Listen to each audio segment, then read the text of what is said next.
The great hall of the Galactic Council echoed with laughter. Not just any laughter. It was the kind that made humans' ears burn with shame.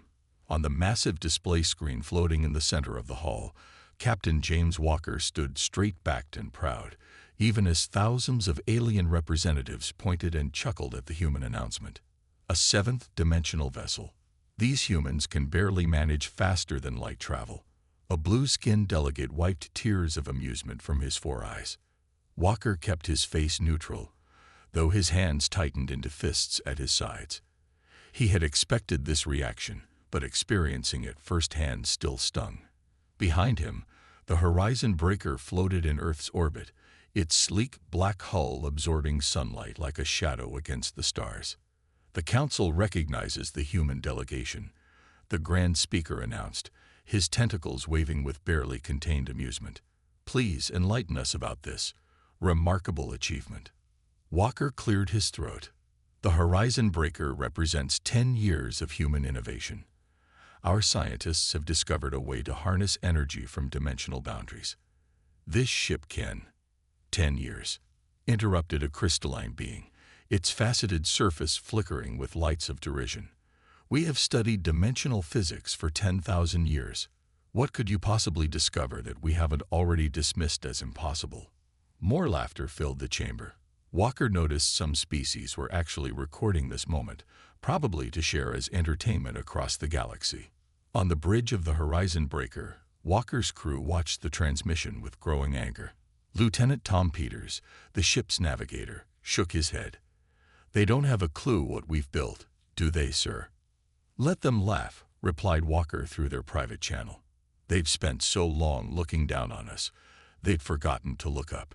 The council meeting continued, with each major species taking turns to mock the human achievement. The Stellar Collective, in particular, seemed to take great pleasure in listing all the ways humans had previously failed at advanced space travel. Perhaps, said the Stellar Collective's High Commander, his silver skin gleaming, you should focus on mastering simple spaceflight before claiming to bend reality itself. Walker smiled for the first time during the meeting. It wasn't a pleasant smile. Would the council be interested in a demonstration? The chamber went quiet for a moment before erupting in even louder laughter. The Grand Speaker had to use his sonic dampeners to restore order. Very well, the Grand Speaker declared. The council accepts your offer. In one standard cycle, you will demonstrate this seventh-dimensional vessel. Be warned, wasting the council's time is a serious offense. Back on the Horizon Breaker, Walker ended the transmission and let out a long breath. His second-in-command, Rachel Cooper, approached with a tablet showing their readiness reports. All systems are green, Captain, she said. The drive is stable, and Dr. Reed's team reports the dimensional matrices are perfectly aligned. We're ready to show them what humans can do.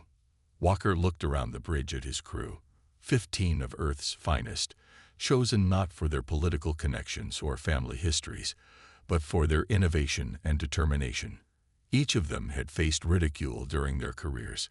Each had been told that their ideas were impossible. Send a message to Earth Command, Walker ordered. Tell them the council took the bait. They're so busy laughing, they haven't realized we wanted them to underestimate us.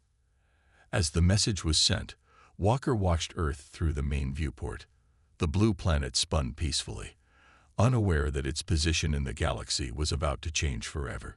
The Horizon Breaker's hull hummed with power, not the crude nuclear engines other species expected, but something far more sophisticated.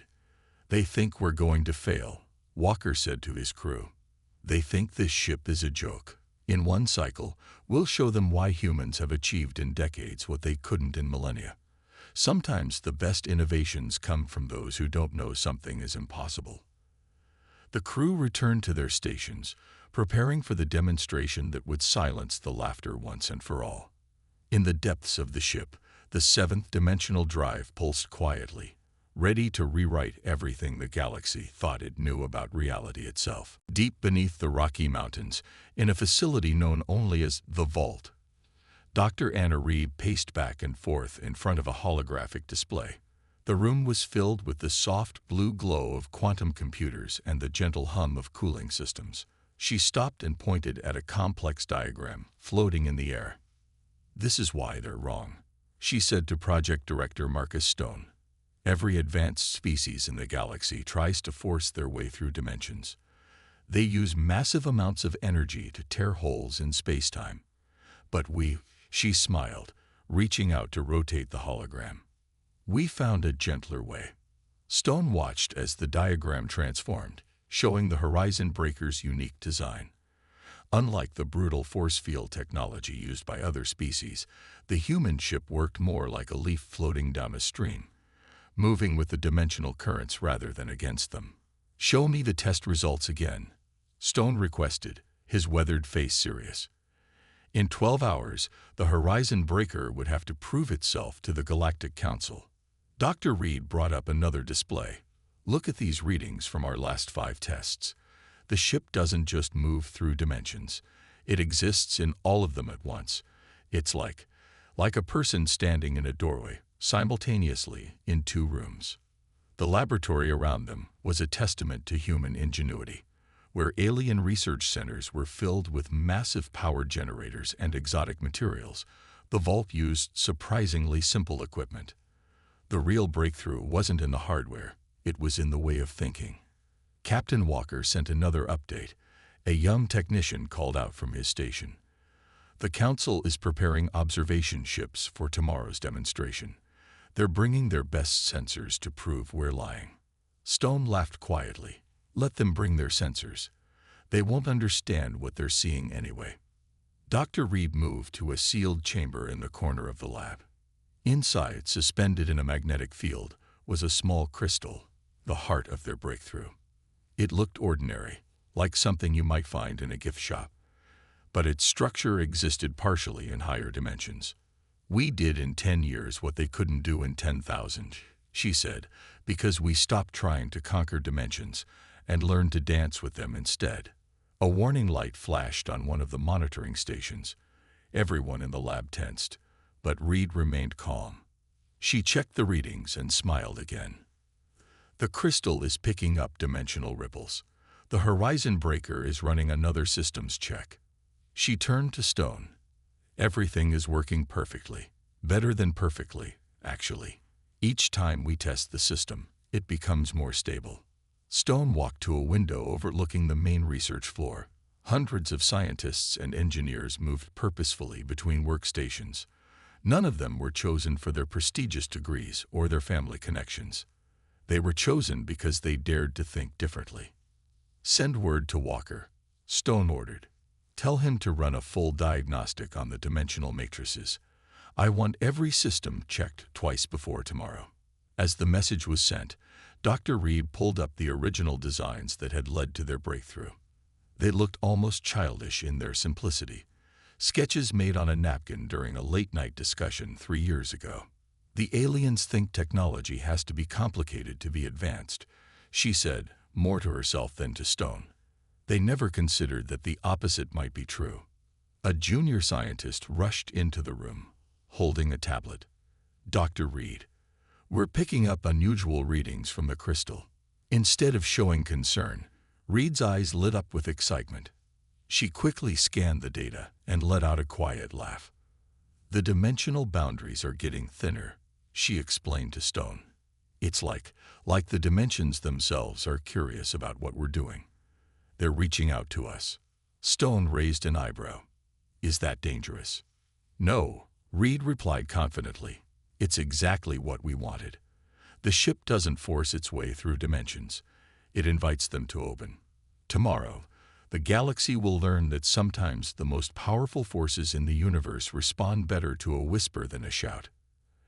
As the day continued, the vault hummed with activity. The space near Jupiter's largest moon, Ganymede, was crowded with ships. Hundreds of alien vessels hovered in formation, their sensors all focused on a single point where the Horizon Breaker was scheduled to appear. The Galactic Council had turned the demonstration into a spectacle, inviting observers from every major species to witness what they expected would be humanity's greatest embarrassment. Multiple ships detecting, Lieutenant Peters reported from his station on the Horizon Breakers Bridge. Far more than the council said would be here. Captain Walker stood at the center of the bridge, his face calm despite the tension in the air. They brought an audience to watch us fail. Keep an eye on the stellar collective vessels. They're positioned oddly. The ship's AI highlighted several silver ships that had broken from the main observation fleet. Their positions formed a rough circle around the demonstration area, but something about their formation bothered Walker. "Those aren't observation positions," Officer Cooper said suddenly. "Those are attack coordinates." Before Walker could respond, the main screen lit up with an incoming transmission. The High Commander of the Stellar Collective appeared, his silver skin gleaming with barely contained amusement. "Human vessel," he announced, "we've taken the liberty of enhancing your demonstration. If your ship truly can manipulate dimensions, surely you won't mind proving it under more challenging conditions." Walker's jaw tightened. The Stellar Collective ships were powering up their weapons, not the small testing devices they had agreed to use, but full combat arrays. "This is a violation of Council protocols," Walker said firmly. "Stand down your weapons." The High Commander's laugh echoed through the bridge. "The Council has granted us special permission to test your claims thoroughly. Consider it an opportunity to prove humanity's worth." "Sir," Peters called out, "they're charging main guns. Those are Planet Killer class weapons." Walker looked around at his crew. Each face showed determination rather than fear. They had trained for this, not this exact situation, but for the moment when humanity would have to prove itself. "Dr. Reed," Walker called through the secure channel to Earth, "we're activating the drive ahead of schedule.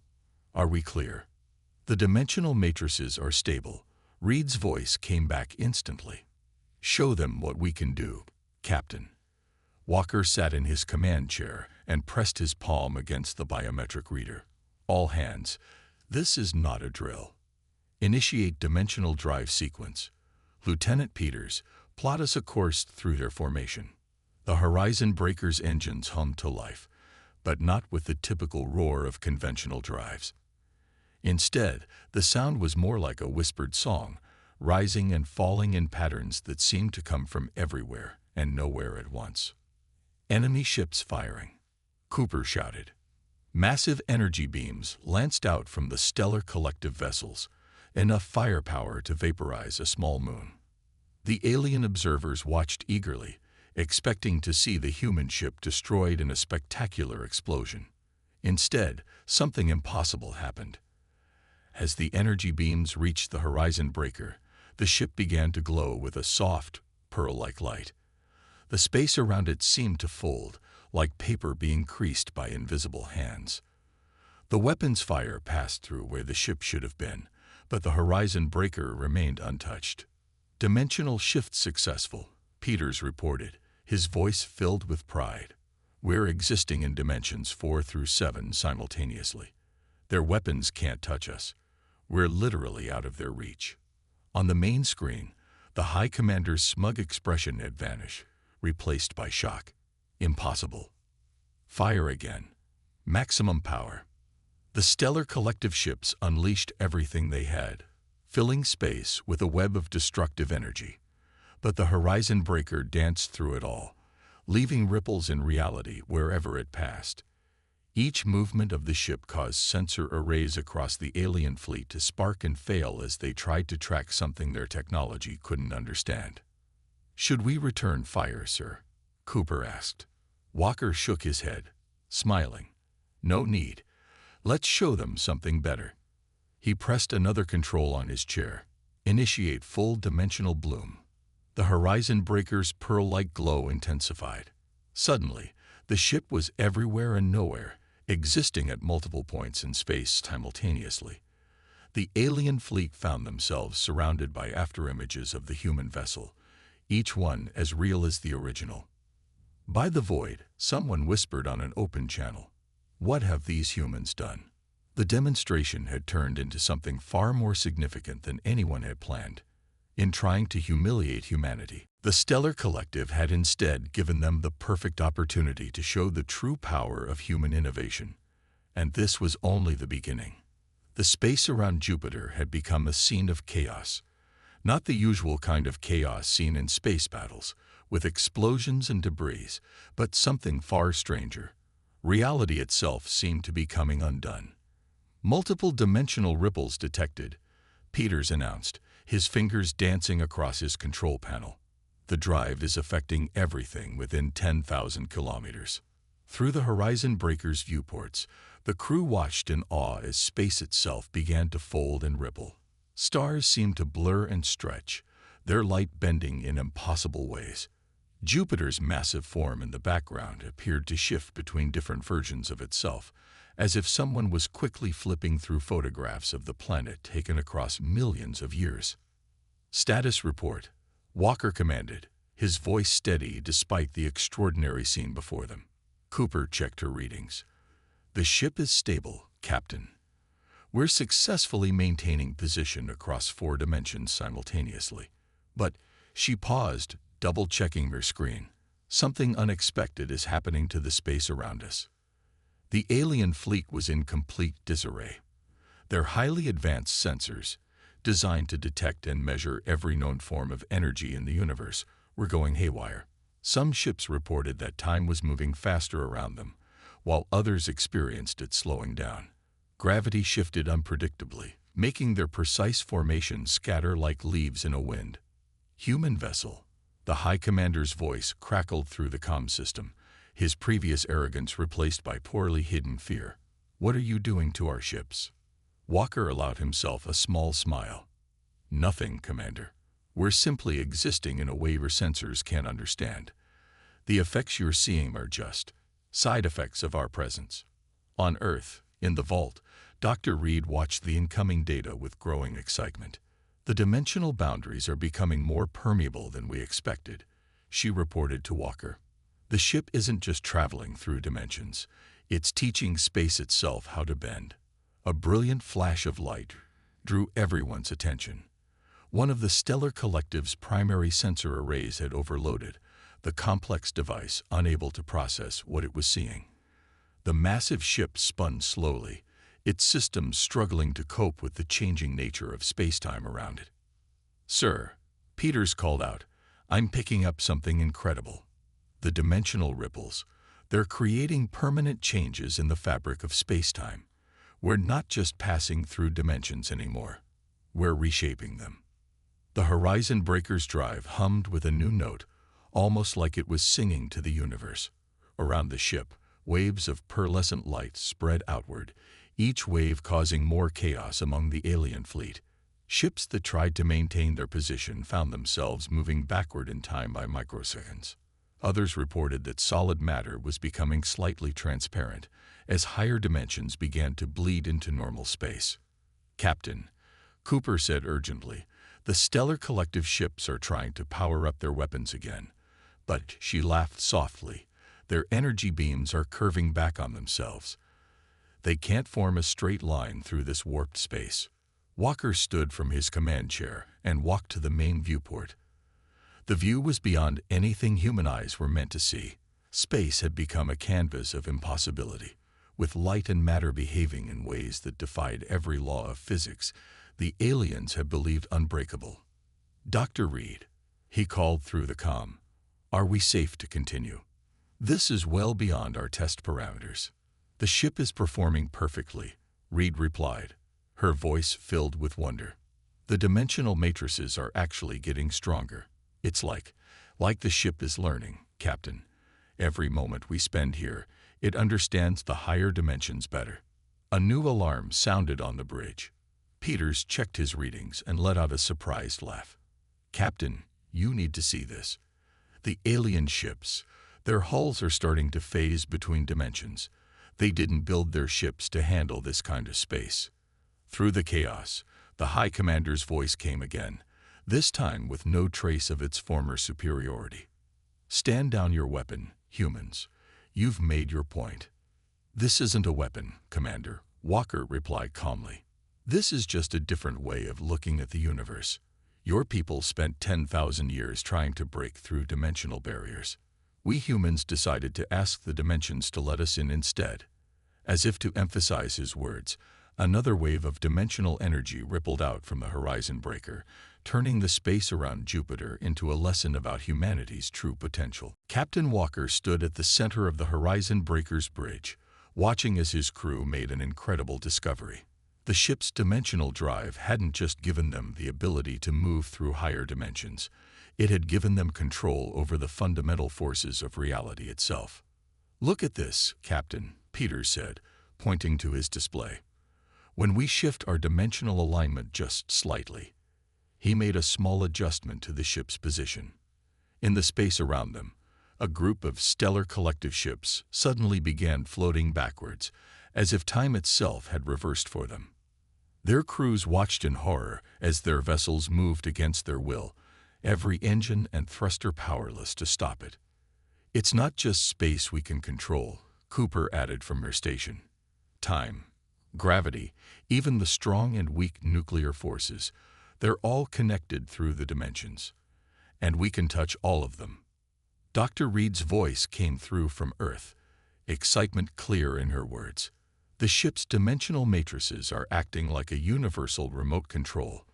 By existing across multiple dimensions, we can affect how these forces work in normal space." Walker watched as another alien vessel tried to escape the affected area. Their fastest engines, capable of crossing galaxies in weeks, seemed to move in slow motion. "Can we help them?" he asked. "Show them we're not here to harm anyone." "Already on it, sir," Peters replied. He adjusted the dimensional settings again. The struggling alien ship suddenly found itself moving normally, but now it floated in a pocket of perfectly stable space. Around it, reality continued to twist and bend, but the ship and its crew were safe in their protected bubble. "We can create safe zones," Cooper explained, "like little pockets of normal space in the middle of all this chaos." The High Commander's voice crackled through the comm system again, but this time it trembled. "What are you? What have you humans become?" Walker looked at the main screen, where the once mighty stellar collective fleet now floated helplessly in the dimensional storm their own attack had provoked. "We're exactly what we've always been, Commander. We're humans who asked questions no one else thought to ask." Suddenly, Peters sat up straighter in his chair. "Captain, you need to see this. The dimensional drive, it's showing us something new." On the main display, a new set of readings appeared. The ship's sensors were detecting layers of reality that even their most optimistic scientists hadn't dreamed of reaching. Beyond the seventh dimension lay more, each one offering new possibilities. "It's beautiful," Dr. Reed whispered through the comm. "The dimensions aren't separate levels like we thought. They're all connected, like threads in a tapestry. And we're learning to weave them." Walker smiled as he understood what this meant. "We're not just traveling through dimensions anymore, are we? We're learning their language." "Yes." Reed's excitement was contagious. "Every adjustment we make, every ripple we create, it's teaching us more about how reality works. The ship isn't just a vessel anymore. It's become a key to understanding the universe itself." Around them, space continued to dance and shift. But now, there was a pattern to it. The crew of the Horizon Breaker wasn't just causing chaos. They were conducting a symphony of dimensional energies, learning to play the universe like an instrument. "Sir," Cooper called out, "the stellar collective ships are powering down their weapons. They're asking for help." Walker nodded. "Show them what humans do with power, Lieutenant. Extend the safe zones to all ships." Peters worked his controls, and one by one, bubbles of stable space surrounded each alien vessel. The panic in their communications changed to wonder as they realized the humans were protecting them from the very forces they had unleashed. "The Council is calling," Cooper announced. "They're demanding to know what we've done. Should I put them through?" Walker looked around at his crew, seeing the pride in their eyes. In trying to humiliate humanity, the galaxy had instead given them the chance to show their true nature. They had power that the aliens couldn't even comprehend, and their first instinct was to use it to help. "Put them through," Walker said. "It's time to show the galaxy that humanity's greatest strength isn't our technology. It's how we choose to use it." As the Council's transmission connected, the Horizon Breaker hung in space like a beacon of human potential, its dimensional drive humming with the music of creation itself. The Grand Chamber of the Galactic Council had never been so quiet, usually filled with the sounds of hundreds of species discussing, arguing, and debating. Now it sat in stunned silence. On the massive central display, footage from the Horizon Breakers demonstration played on repeat. The Grand Speaker, his tentacles now perfectly still, watched as the human ship bent reality itself. Around him, representatives from the most powerful species in the galaxy sat speechless. Some were reviewing data from their ship's sensors, trying to understand what they had witnessed. Others simply stared, their previous mockery forgotten. "Impossible," whispered a crystalline being, its surface now dim with shock. "The readings must be wrong." But they weren't wrong. Every sensor, every instrument, and every observation confirmed what the humans had achieved. The Horizon Breaker hadn't just traveled through higher dimensions. It had mastered them. "The human delegation is ready," announced an aide, his voice echoing in the silent chamber. The Grand Speaker raised a tentacle. "Bring them in." The chamber's main doors opened, and Captain Walker entered alongside Dr. Reed. They walked calmly to the center of the room, their footsteps echoing off the ancient walls. Neither showed any sign of smugness or triumph, despite having proved every doubter wrong. "The Council recognizes the human delegation," the Grand Speaker said, his voice carrying none of its earlier amusement. We have questions." Dr. Reed stepped forward, holding a small device that projected a holographic model of the dimensional drive. "I'm sure you do. Let me explain how we succeeded where others failed." As she spoke, the hologram showed the elegant simplicity of human dimensional theory. The aliens watched, their earlier arrogance replaced by growing understanding, and in many cases, embarrassment. "You see," Reed explained, pointing to key parts of the design, "everyone else tried to force their way through dimensions. But dimensions aren't walls to be broken. They're doors to be opened. We didn't build a battering ram. We built a key." From his seat, the High Commander of the Stellar Collective shifted uncomfortably, and the effects we witnessed. "The control over fundamental forces. A natural result of understanding higher dimensions," Walker replied. "When you exist across multiple dimensions simultaneously, you gain perspective on how reality works. It's like looking at a maze from above instead of trying to solve it from inside." The Grand Speaker's tentacles curled thoughtfully. "And what do the humans intend to do with this power? Surely you must see how this changes the balance of power in the galaxy." A murmur of nervous agreement spread through the chamber. Many species were clearly wondering if humans would seek revenge for centuries of mockery and dismissal. Walker smiled, but it was a kind smile, not a threatening one. "We intend to share it."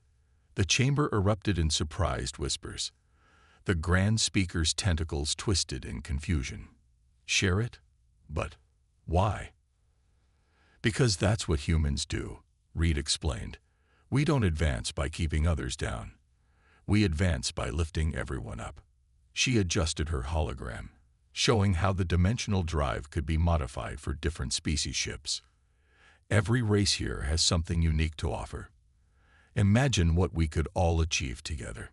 The council members looked at each other, centuries of competition and suspicion warring with the opportunity being offered. The High Commander stood up, his silver skin reflecting the hologram's light. "The Stellar Collective," he paused, seeming to struggle with his words. "We were wrong about humans.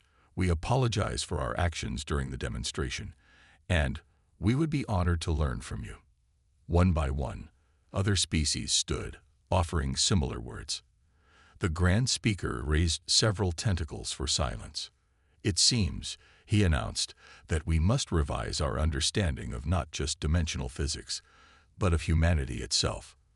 We laughed at your ambition, yet you responded with generosity.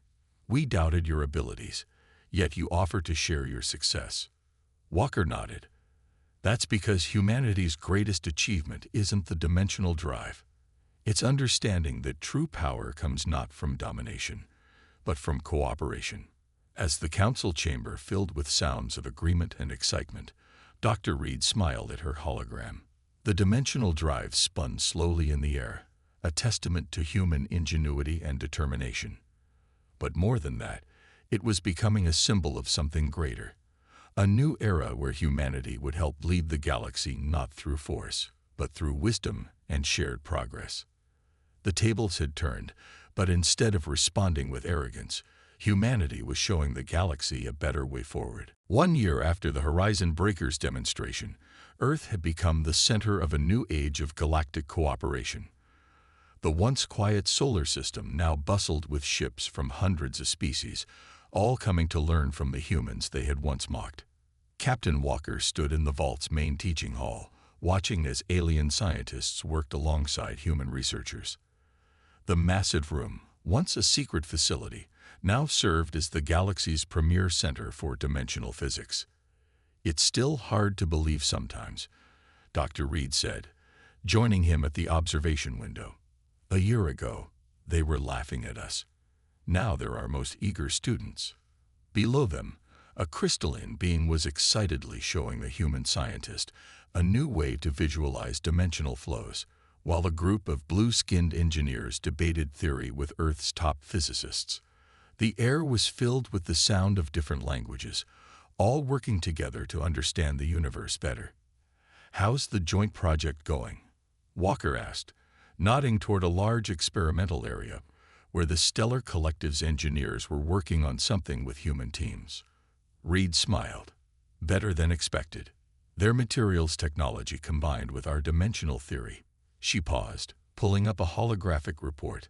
"We've already improved the drive's efficiency by 300%. Turns out they were right about some things. We just needed to show them a new way to use their knowledge." The High Commander himself had become one of humanity's strongest supporters. After his initial apology at the council meeting, he had devoted the collective's vast resources to working with humans, not against them. His silver-skinned form could often be seen in the vault, learning alongside everyone else. "Captain Walker," a young voice called out. A junior officer hurried up to them, tablet in hand. "The first graduates of the Dimensional Academy are ready. They're waiting for your address." Walker nodded and straightened his uniform. In the largest auditorium of the vault, representatives from 50 different species waited. These were the first non-humans to complete Earth's new training program in dimensional physics and engineering. As Walker took the stage, he saw faces and other sensory organs filled with pride and excitement. These beings would return to their homeworlds, ready to help their own species understand the new technology safely and responsibly. "When I first stood before the Galactic Council," Walker began, his voice carrying to all corners of the room, "they laughed at human ambition. Today, I stand before you not as a teacher to students, but as a partner in discovery." The audience listened intently as he continued. "Each of you brings unique perspectives from your own cultures. You've taught us as much as we've taught you. Together, we're not just exploring dimensions, we're building bridges between our peoples." In orbit above Earth, the Horizon Breaker floated alongside ships from across the galaxy. But it was no longer alone in its capabilities. The first wave of vessels equipped with human-designed dimensional drives was preparing for their maiden voyages. Each ship represented a collaboration between humanity and another species, combining the best of both worlds. "As you return to your homes," Walker continued, "remember that the power we've discovered comes with responsibility. We can reshape reality itself, but our greatest achievement will be reshaping how we work together." Dr. Reed watched from the side of the stage, her tablet showing incoming data from 100 different experiments happening simultaneously across the solar system. Every day brought new discoveries as different species added their knowledge to humanity's insights. The dimensional barriers between worlds were never meant to be barriers at all, Walker concluded. They were doorways, waiting for us to learn how to open them together. Today, You leave here not just as graduates, but as keys to those doors. The ceremony ended with a demonstration that would have been impossible a year ago. Every graduate activated this small dimensional device, creating a harmonious display of reality-bending effects. The sight of 50 different species working in perfect sync with human technology was more powerful than any weapon could ever be. Later, as the new graduates celebrated their achievement, Walker returned to the Horizon Breakers Bridge. The ship that had changed everything hummed softly, its dimensional drive now just one of many across the galaxy. "Ready for your next mission, sir?" Cooper asked from her station. Walker smiled, looking out at the stars. Stars that no longer represented distant, unreachable points of light, but doorways to new friendships and discoveries. "Yes," he replied. "After all, we've only just begun to understand what's possible when we work together." A new dawn had truly risen for the galaxy.